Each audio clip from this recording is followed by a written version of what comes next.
শোন, কি বললি তুই? আমি কার মা? বাবার মা মানে আমার ঠাকুমা।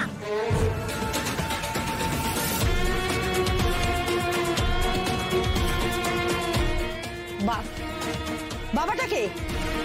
মানিক তোর বাবা? মানেটা আবার কি? ও হলো আমার বাবা আর ওটা আমার মা।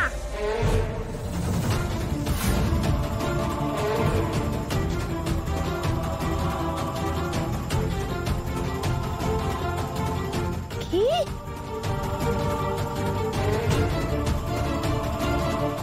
এই মানিক, ও কি এসব বলছে রে? আমরা তো কিছু বুঝতে পারছি না, তুইও তো কোনো কথা বলছিস না, চুপ করে আছিস। নতুন করে বলার কি আছে? আমি তোমাদের বলেছিলাম না যে আমি কাউকে আইনি ভাবে আমার সন্তান করে নিতে চাই।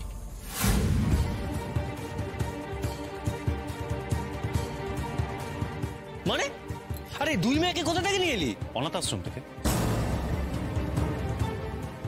সবাই মিলে আমাদের দুই মেয়েকে ওয়েলকাম করো।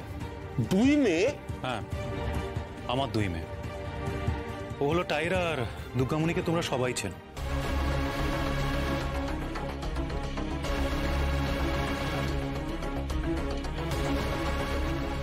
এখন থেকে ওরা আইনি ভাবে আমার আর গায়ত্রীর মেয়ে।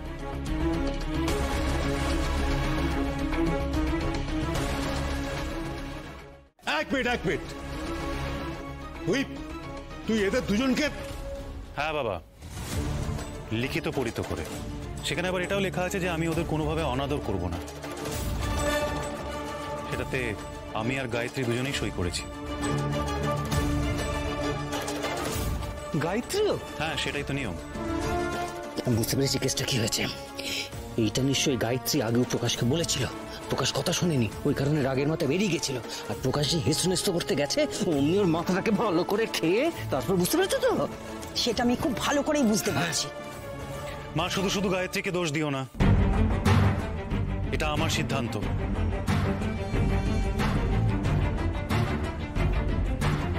এই মানিক, সিদ্ধান্ত মানে? তুই সিদ্ধান্ত নেবার কে শুনি? শোন, এই বাড়িতে কোনোদিনও কোনো অনাচার হয়নি আর হবেও না। কোত্থেকে একটা মেয়েকে তুলে এনেছে